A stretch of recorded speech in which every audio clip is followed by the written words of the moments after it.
in Dialogues World. We are here today with another great episode. And my name is Larissa Beckett. I am the head of marketing at Quirks Group Media.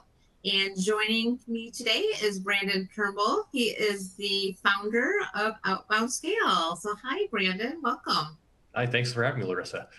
Brandon is an email pro, and I have learned so much from you, Brandon, just on the world of AI. I mean, not to mention email marketing, but I love like all the ways that you're using AI to enhance some of your processes. And so, yeah, that's why we're here today. I just thought that would be such a fabulous thing to share with our audience. Yeah, and I'm looking forward to discuss more of it. I think it's one of those areas where, it's where it's so fresh. I think there's a lot of really interesting ideas and ways and use cases and ways to use AI that a lot of people don't understand or know completely. So I always think it's good to kind of just understand and highlight some of these really interesting use cases, especially for marketing. We really went through a learning process. I think as marketers and really anybody that is using AI had to go through this learning process. You know, when it first came out, it was like, oh my gosh, it can do everything. It can write my blogs. It can write all my email copy. It can do everything. And it's really about, yes, using it in a way that makes sense and using it to work smarter, not harder, but where can it augment your humanness? A lot of people, especially in the early days, were kind of getting stuck on using it as like a way to just do all their work for them. But I definitely think that, as it's progressed, I think it's really now, it's really now a tool to, like you said, to augment what you do and just to help you be more productive with the time that you have. I think it's really a tool that can be used to like speed up certain tasks that you're doing, or I think that's really manual, especially like from a research perspective.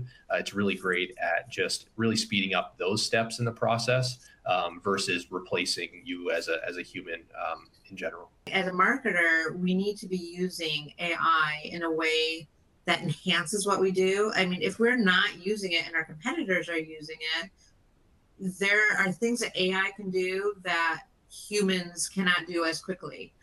So when you use it in that way, it really gives you a competitive advantage. But again, you've got to temper it with your humanness. And actually, before we go on, I did go to ChatGPT and asked it to give me to poke fun of itself. Like, hey, ChatGPT, poke fun of AI and marketing. And so I don't know. Some of these are okay, but I'm going to read a few of them. This is what it said.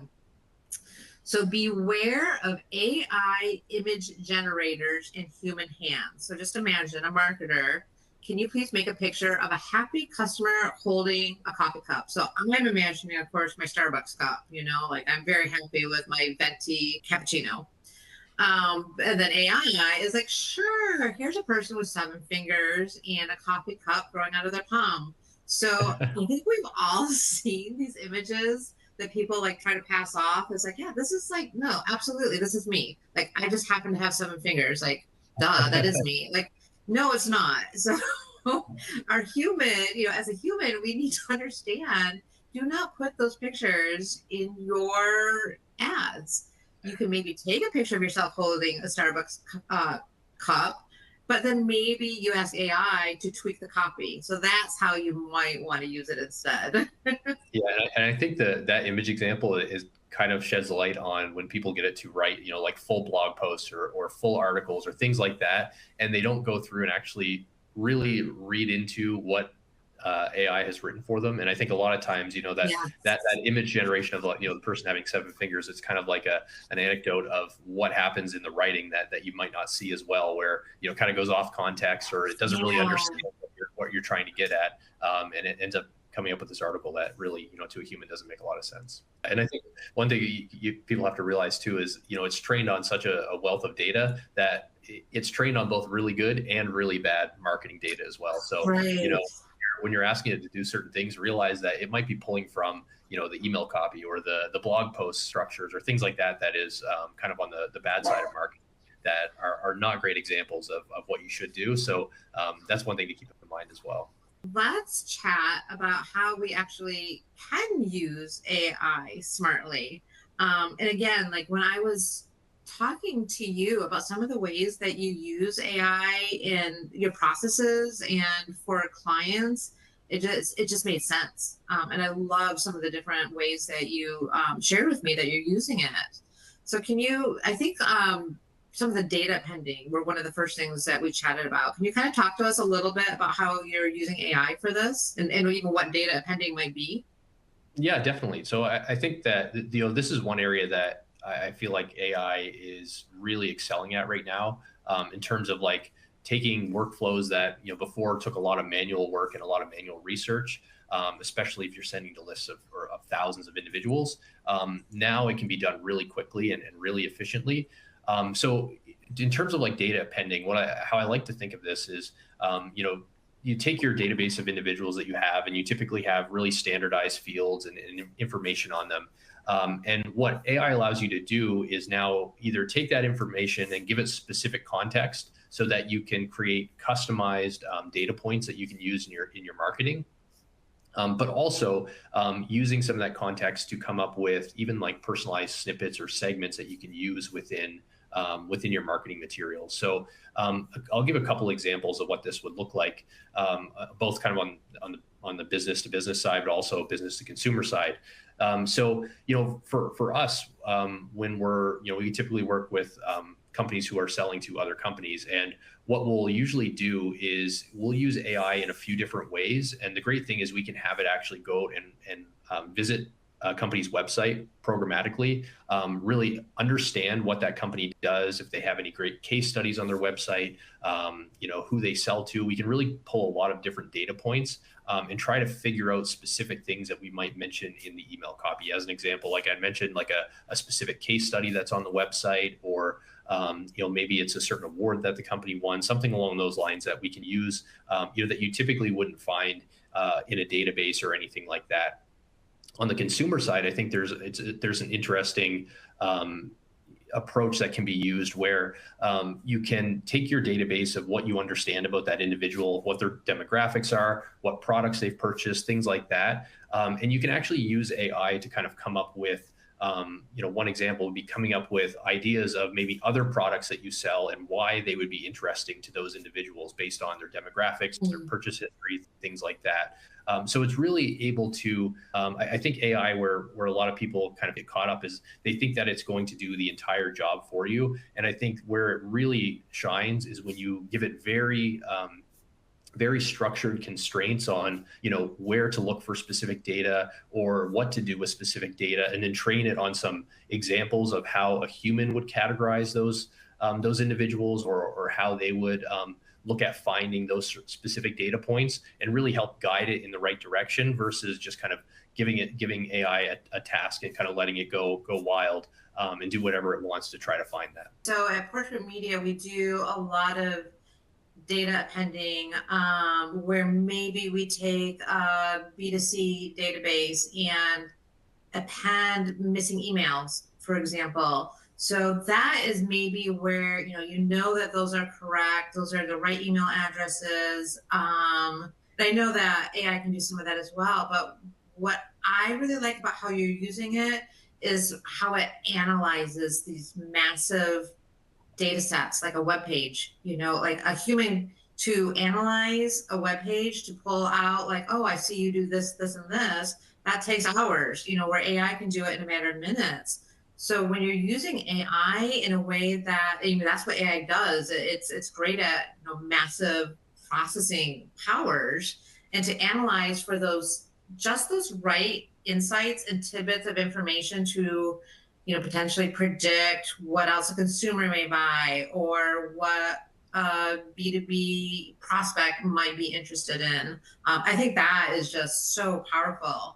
And like you said, you can mix it with other types of data pending processes, or maybe it's data you purchase, or maybe you're doing a cleanup of your database. And when those all work together, you get really, really exceptional results. Yeah, no, I agree 100%. And I kind of like to think of it as, if you were to take, if you knew a specific data point that you wanted on every, company that you're reaching out to, or every consumer, and you were going to have somebody, you were going to train someone to actually go through and manually visit those websites, find more information on them, things like that. I think of AI as just like replacing that individual. So, taking you're training the AI to do the same task and showing it how to do the same thing, the same way you would train a human, but you're having it giving it the ability to do that at scale. So instead of taking weeks to go through a whole data set and have one or two people manually build out these data points, you can have AI do the whole thing in a matter of minutes or hours. So it really speeds up that process of that kind of analysis and research that it would really take an individual a long, long time to do. That reminds me. So just this morning, I was talking to Kristen, who's she manages our content strategies, and we have a new report coming out. So we took the PDF of this 20-page report and asked it to analyze the data to write a landing page of the report. That would have taken us 3 or 4 hours to really come up with the right insights. It wasn't perfect. Then we were like, well, this isn't as important as this point, but that saved us like half of the amount of time. And then we could apply what we knew and what we wanted to talk about based on the analysis that the AI performed. So yeah, there's just so many ways to use AI in that way. Definitely. And I saw one thing that I was reading this last week where someone had posted how they're basically finding like gaps in content that's being put out by their competitors. So what they did is they took all of their competitors' posts and they started training AI on and feeding it all of that data and analyze it and find gaps in the content on where they could kind of jump in and create content that was probably very similar, that would still resonate with that audience, but was completely different than what their competitors were putting out. So kind of was a way to really analyze a lot of data and highlight specific competitive areas that you could really kind of dive into and outperform some of your competitors. So I thought that was kind of interesting. So I think that kind of analysis thing, I think it's really great at just analyzing a lot of data and giving you really good direction on where you need to go with certain things. So here's Larissa writing down, analyze competitors for next week's content. That is bad. I love that. Like, I know we've kind of touched on a couple of different tools that you have used. Are there any recommendations, I guess, if somebody is looking for an AI tool they want to test out, or maybe there's some tools that you recommend? Is there any insights that you have that you can share? Yeah, I feel like every piece of software or tool that comes out now has some AI component, so it's really all over the place. But I think that the tools that allow you to really give specific structure to what you're doing, instead of kind of taking over that whole process for you, so that it really allows you to put more input so that you can really tailor the AI to your specific need. I think any tools like that are really, really good. We use a tool called Clay a lot. Basically, it's a spreadsheet that allows you to add a lot of different tools into it, so you can use AI to enrich all of the rows of data that you have in there. I think tools like that are really, really powerful because they give you the ability to plug AI directly into your workflows that you already have. So those are the kind of tools that really, I think, stand out right now and are going to do well long term, versus ones that are kind of closed box and don't give you a lot of flexibility or customization in terms of how to use AI within your workflows. I love the use cases that you shared with us and how you're using it to enhance data. On that note, thank you all for joining us. I hope you learned a little bit about AI. I feel like I should be signing off with an AI voice, so hang on. If you're interested in learning more, follow our podcast for more insights on data and marketing. Stay data-driven, stay creative, and we'll catch you next time. I don't know if that worked, but it was fun. So thank you all, and we will catch you on a future episode.